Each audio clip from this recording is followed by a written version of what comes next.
بسم اللہ الرحمن الرحیم والصلاة والسلام علی رسولہ الکریم الرؤوف الرحیم وعلی آلہ واصحابہ وازواجہ واہل بیتہ اجمعین۔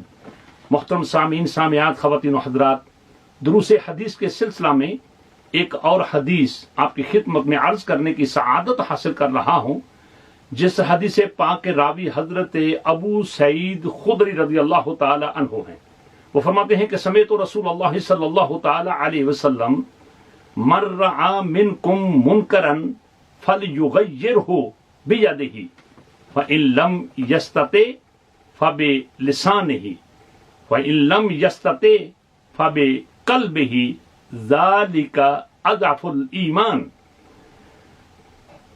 حضرت ابو سعید خدری رضی اللہ تعالی عنہ فرماتے ہیں، میں نے نبی پاک علیہ السلام سے یہ فرماتے ہوئے سنا کیا کہ آپ نے ارشاد فرمایا کہ تم میں سے جب بھی کوئی آدمی منکر یعنی شریعت کے خلاف کوئی دیکھے تو اس کی اصلاح کی خاطر کوشش کرے۔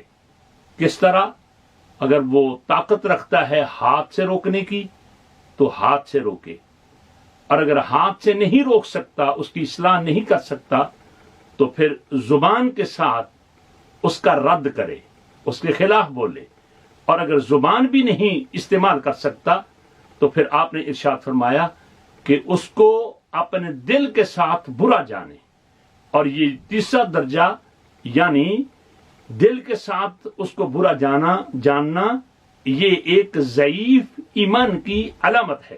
پھر مسلمان بھائیو، میری بہنوں، حضور نبی اکرم صلی اللہ تعالی علیہ وسلم نے اصلاح کے یہ پہلو جو بیان فرمائے، اس میں نبی پاک علیہ السلام نے نہ تو کسی شخص کا ذکر کیا کہ وہ عالم ہو، نیکوکار ہو، ایسا ہو، اور یہ بھی نہیں فرمایا کہ وہ شخص کہاں ہو، اور یہ بھی ذکر کیا کہ وہ آدمی کس جگہ کے ساتھ تعلق رکھتا ہو۔ لہذا اے میرے بھائیو، میری بہنوں، ہم سب کی یہ ڈیوٹی ہے، اور آقا دو جہاں صلی اللہ تعالی علیہ وسلم نے ہم سب کو یہ حکم دیا ہے کہ جب بھی تم خلاف شریعت کوئی چیز دیکھو تو دیکھ کر اپنی آنکھ کو بند نہیں کر لینا چاہیے، بلکہ اس کی اصلاح کی خاطر اگر ہاتھ سے روک سکتا ہے تو ہاتھ سے روکے۔ ہاتھ ظاہر ہے کہ ایک قوت اور طاقت ہے نا، آدمی کو اللہ تعالیٰ نے ہر انسان کو دے رکھی ہے، لہذا وہ اس کو استعمال کرے۔ اللہ اکبر۔ میرے بھائیو، یہ منکر کیا ہے؟ آپ کو معلوم ہے کہ قرآن پاک میں اللہ تعالیٰ نے امر بالمعروف اور نہی عن المنکر کا حکم دیا، اور امت مسلمہ کی ایک یہ خاصیت اور وصف اللہ تعالیٰ نے بیان فرمایا کہ تم امت مسلمہ اس لیے بہتر ہو کہ تم معروف یعنی نیکی کا حکم دیتے ہو اور منکر اور برائی سے روکتے ہو۔